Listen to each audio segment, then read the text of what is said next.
All right, so I made this short form video, and everyone kept asking me what this video was all about. So I've gone ahead and made a more detailed version of this. Now I apologize for the audio because I'm not using my regular audio equipment, but I'll go ahead and try to make the best of it, so that everyone who has asked me to have a full, more detailed version can take advantage of this. So there are two things that I'm doing here. So the first thing is that once you doing here is that when you're using ChatGPT, there's a regenerate response button that's right at the bottom of the page. And with that button, which people, what I didn't know was, and then what many people don't know is that you can inevitably, if you're just copying and pasting content, like a lot of people are doing from ChatGPT, what you inevitably end up doing is also copying and pasting the button from that content as well that you're copying and pasting. And this is something that's discoverable on Google.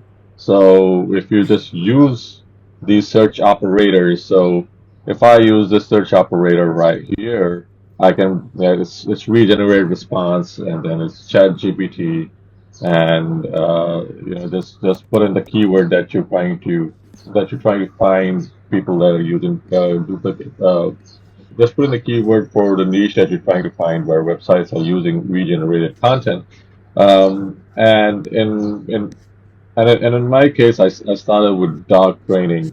And as you can see, there are quite a few websites that are using dog training, and they're just literally like some paragraphs have been copied and pasted from these websites, from ChatGPT onto these websites, and this is not really great for SEO because if we're just copying and pasting, and this is so blatantly obvious, you will get penalized. Now, I must mention here that none of these websites that I'm showing here are ranking very well. None of these pages are ranking very well.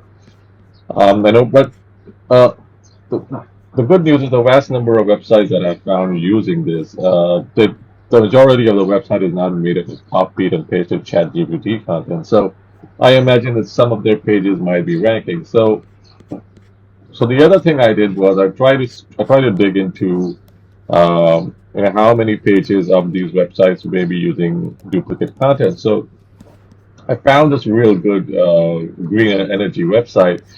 I copied and pasted, and what I did was I put in the site operator, and I'm searching for pages that have this regenerate response in a specific website only. So it's within this website that I'm searching, and have used copied and pasted content. Now, again, as I said, I mean, not every website is using this extensively, and I think because they're cautious about not using a lot of ChatGPT content on their website and AI content in general.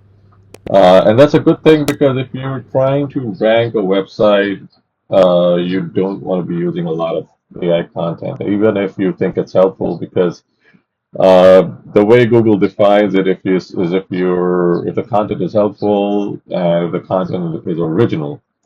And so regenerated content or regurgitated content is not really original content. Now, the argument can be made that even human beings will rewrite content from the internet. The difference is that a human being would maybe add their own expertise if they're an expert in the field. They add their own experiences if they're in experience in that field. And so that's something that you can pick out in the text. There's also the nuances of language that ChatGPT doesn't do very well.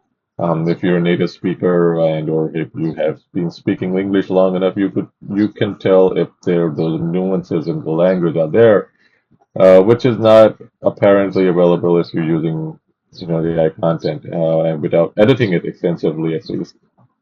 So at the end of the day, if you're going to spend all that time editing AI content, you might as well write your own content. At least that is my opinion. So I hope you guys found this useful. My approach would be that I would scan my own website first because my own writers write a lot of my own content. But if you're outsourcing content writing, I would imagine that you're going to have your own website scanned. for this. And I guess this is the easiest way of detecting AI generated content. So if you have a question, leave a comment below, like and subscribe, and I'll hit you guys up in the next video.